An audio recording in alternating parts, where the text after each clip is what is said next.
In my last video, I ranked all 4 MCU films released in 2021.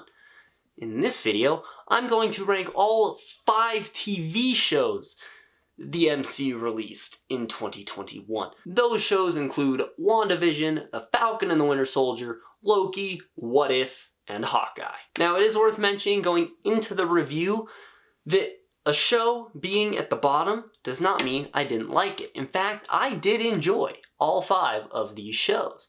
But not everything can be at the top, and not everything is perfect. So they're ranked from 5th to best. Now, with that disclaimer out of the way that I hate that I have to give, but welcome to the internet, you do, let's get into my ranking of all 5 MCU shows released in 2021. You have a super soldier.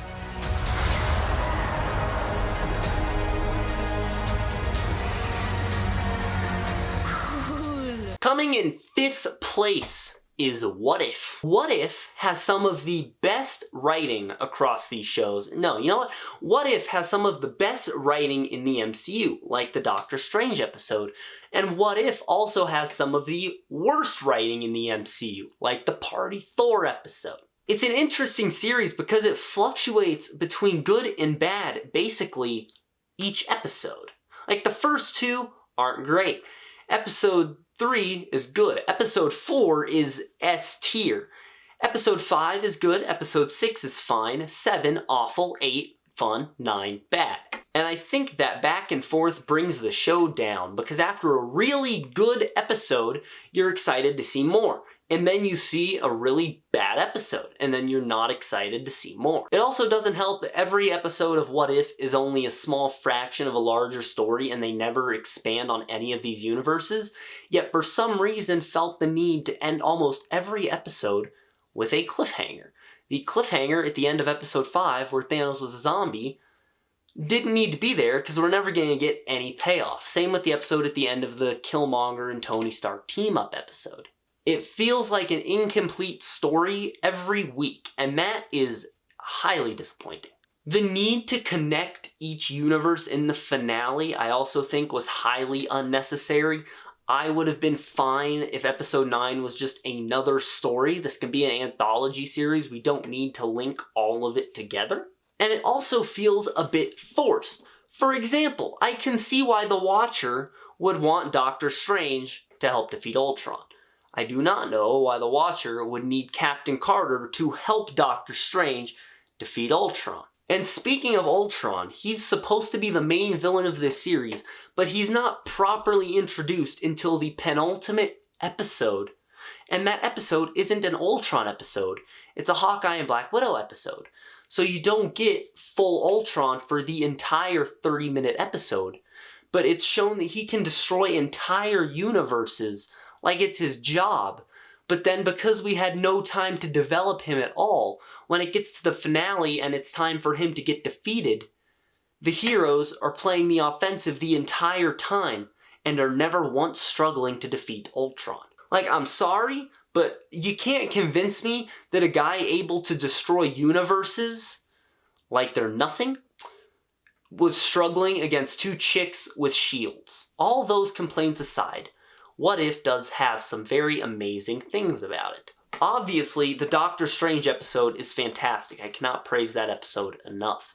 The episode where Hank Pym is a bad guy killing all the Avengers is cool, and it shows us that the heroes are lucky Hank Pym was on their side. And up until No Way Home came out, this show had the best version of MCU Spider-Man ever. It's just a shame that it was an alternate timeline MCU Spider-Man. The show was fun, and I enjoyed watching it every week, but it did make a lot of mistakes that it just has to go at the bottom of the list. Look forward to season 2 though, seeing what they do. Some cool storytelling potential in season 2. In 4th place is going to be... Things have gotten more complicated.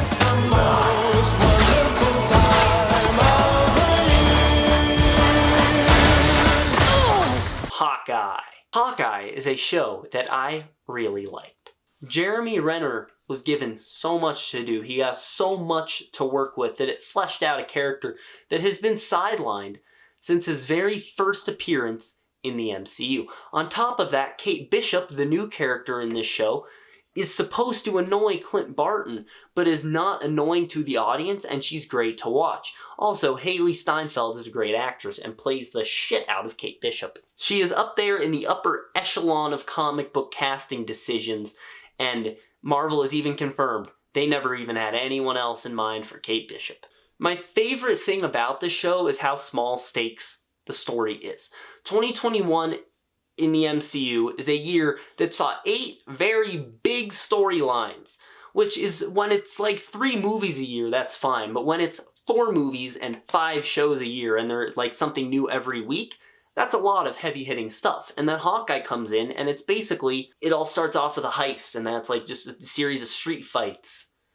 It's great. The creativity of the bow and arrow action in this show was so fun to watch, and that's why I think episode 3 got a lot of people on board, because episode 3 had this chase scene with a bunch of different trick arrows and Pym arrow.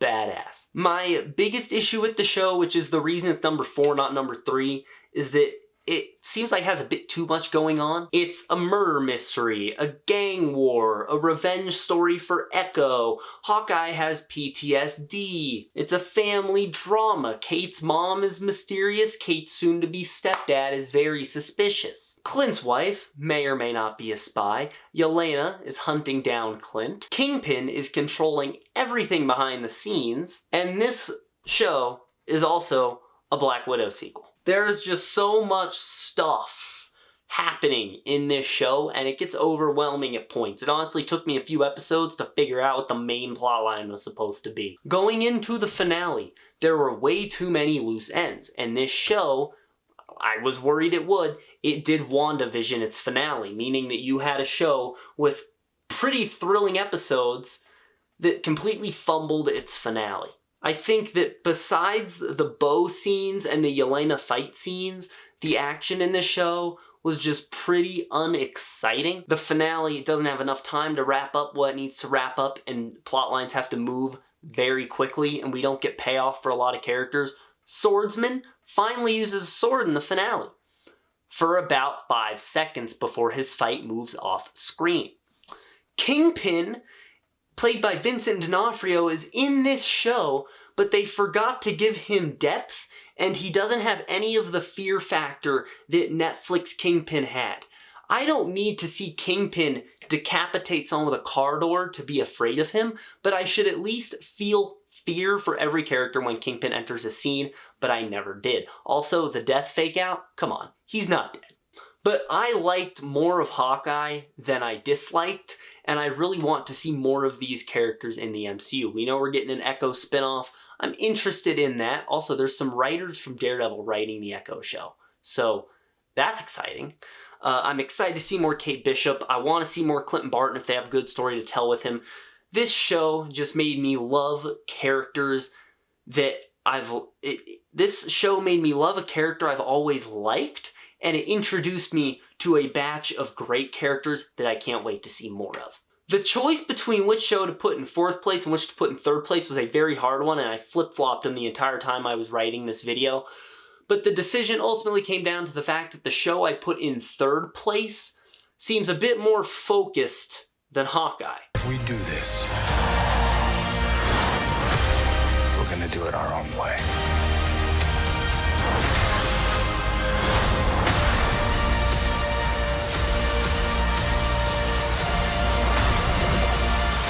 And that is the Falcon and the Winter Soldier. The biggest strength of the Falcon and the Winter Soldier lies in its characters. Not having Sam accept the shield right away and having there be a build-up, I think was a good decision. It really made it feel like the mantle was earned and not just passed down. I think that Bucky has still kind of been done dirty by the MCU, and he was definitely sidelined at points for Falcon, but the depth and the development they gave Bucky was such a welcome addition. Also, the scene when they get the trigger words out of his head and he's crying almost makes me cry. But the character of John Walker is maybe the best character to come out of all of MCU Disney+. The character has so much depth and heart to him. And my favorite part about him is that even though he's technically a villain by the show's standards, he's not a bad guy by any means. He's just not right for the role that he was put into. I cannot wait to see what the MCU does with John Walker going forward, and of all the new characters introduced to the MCU this year, he is by far my favorite, and that post-credits tease that teases more John Walker is super exciting to me, a John Walker fan. Now, the worst character in this show, though, on the complete opposite end of the spectrum, is Carly Morgenthau. They start out with a very solid motive where she basically feels like she was done dirty because there was a new government and new people put in power when the snap happened, and then the second everyone came back, right back to the old. But as the show goes on, she becomes worse and worse and less sympathetic, to the point that she just becomes a terrible villain, a horrible character, and you're supposed to feel something when she dies, but you don't. The show tries so hard to make its villain sympathetic that it forgets to make its villain sympathetic. The character of Isaiah Bradley was also a welcome addition to the show. Something else I think this show does well, which is its themes and messages. This is very real world. I mean, the stuff that's happening isn't real world, but a lot of the messages and the themes of this show are very real world things. It deals with oppression and racism and a lot of other stuff. And it's funny when you think about what was happening in mainly the US around the time the show was coming out, and then what the show touches on, it's like, that's quite a coincidence. The worst part of the show, hands down, the pacing. This show is the worst offender of pacing. The Disney Plus shows, a big criticism they get is that they're written like movies. When you write something like a movie, you don't have time to fill an episodic format, so you gotta start throwing some fluff in there. And in this show, that's in the form of at least 1 hour, maybe more, of Sam and Bucky fixing a boat. We did not need to see that much of Sam and Bucky fixing a boat when there are significantly cooler plot lines out there in the world for them to be dealing with. The Falcon and the Winter Soldier is an amazing 2.5 hour movie trapped inside of a 5 hour show. Take out the filler, take out the needless fluff, keep it focused, put it in theaters, great MCU film. But they devote so much unnecessary screen time to the two of these people fixing a boat, it's unforgivable. And it's always right at the most tense moments of the show. John Walker beats someone to death with the Captain America shield, and the Captain America shield is now drenched in blood. Next episode starts. Bucky and Sam fight him for it. They get the shield from him, and then we cut to an episode of them fixing a boat, and all the excitement is killed. After we get this amazing action scene in the finale, Sam gives a speech that is about 2 minutes too long, and part of the way through it, you're just waiting for it to end. So much of this show could be cut. In fact, I want to see someone cut this show down into a movie. I bet it would be an amazing movie. All complaints aside, I really did enjoy this show. I'm looking forward to rewatching it soon, and it's still the best piece of content we've gotten in the MCU that's about one of the legacy characters passing the mantle on to another one. Alright, moving on, our runner-up is... Are you here to help us? This is our home. Then let's fight for it.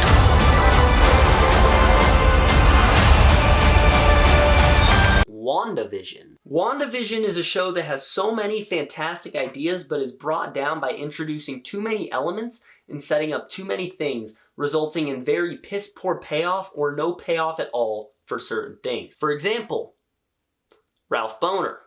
You're Ralph Boner? Boner. And then the show's also full of plot holes and inconsistencies. Is Wanda the bad guy or not? The show makes it pretty clear that Wanda Maximoff knows what's happening and she's responsible for this whole thing. But then we get the Agatha All Along song to reveal that Agnes was the true mastermind.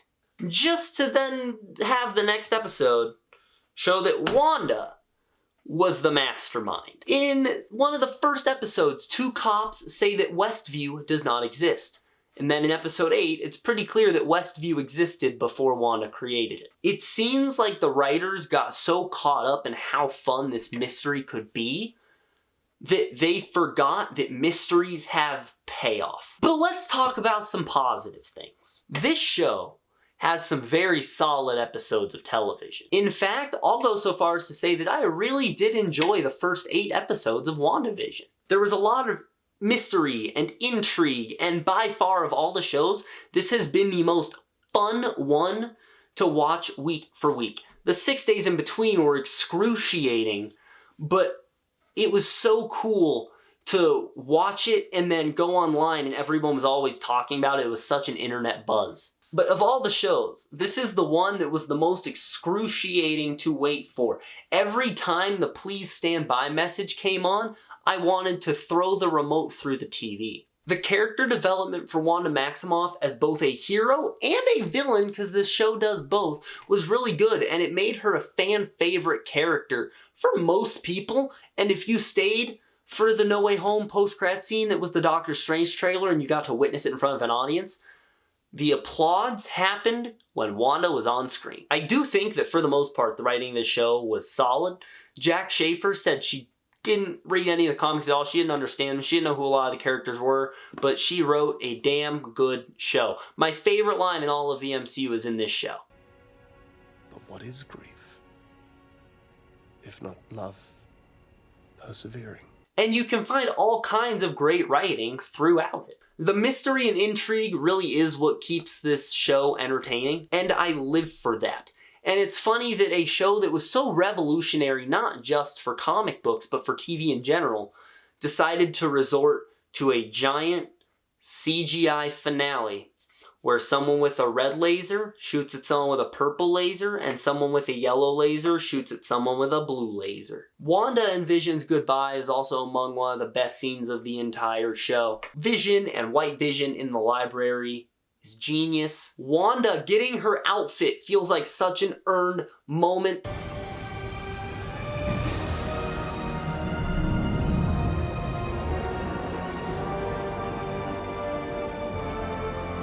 The chillingness of the Halloween episode from start to finish, Wanda leaving the Hex to go threaten all of S.W.O.R.D., all the Matrix breaking moments during the sitcom, it was all so cool to witness. They just had to fumble it right at the end, didn't they? This was so close to being #1.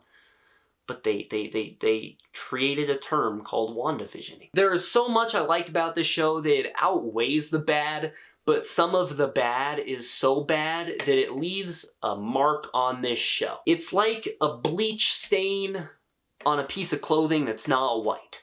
It's still a cool shirt, but that stain's not coming out. But, as I said, there can only be one at #1, and that is Loki. You really believe in this Loki variant? Luckily, he believes in himself enough for the both of us. Bye. It is adorable that you think you could possibly manipulate me. Loki. Loki is phenomenal. Loki does everything right. The writing in this show, the guy who wrote, the lead writer wrote Doctor Strange 2. So that's going to be cool. I will always be impressed by the fact that they were able to give Loki 5 movies worth of character development in 5 minutes, and it didn't feel forced or rushed. It felt natural. The dynamic between Loki and Sylvie is really nice, and the whole self-cessed thing never creeped me out because Loki's such a narcissist by nature. Of course he'd fall for himself. I was never weirded out by it. It is weird, don't get me wrong.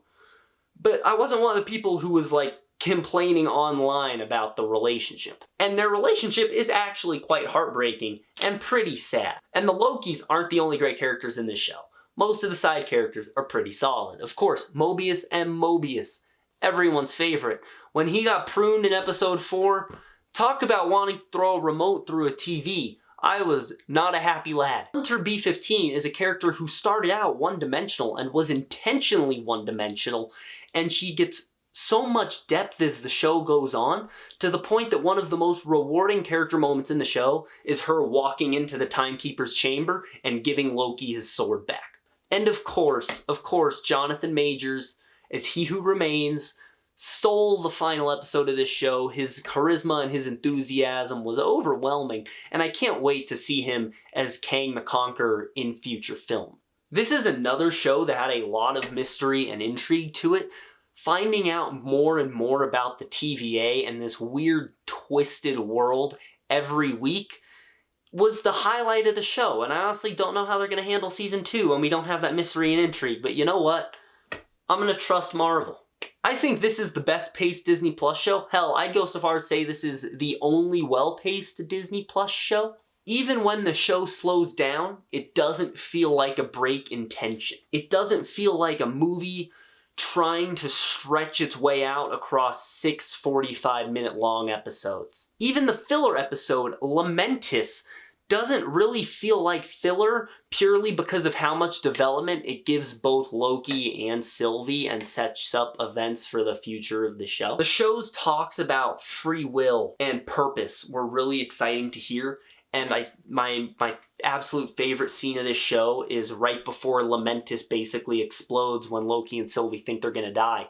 And it's not some huge, epic, music-heavy scene or some action-packed scene. It's both of them accepting their fate and talking about what it means to be a Loki. Do you think that what makes a Loki is the fact that we're destined to lose? One of the biggest complaints I've heard with this show is that it turns from this thriller and this mystery starring the God of Mischief into a manhunt for Kang the Conqueror. And you know what?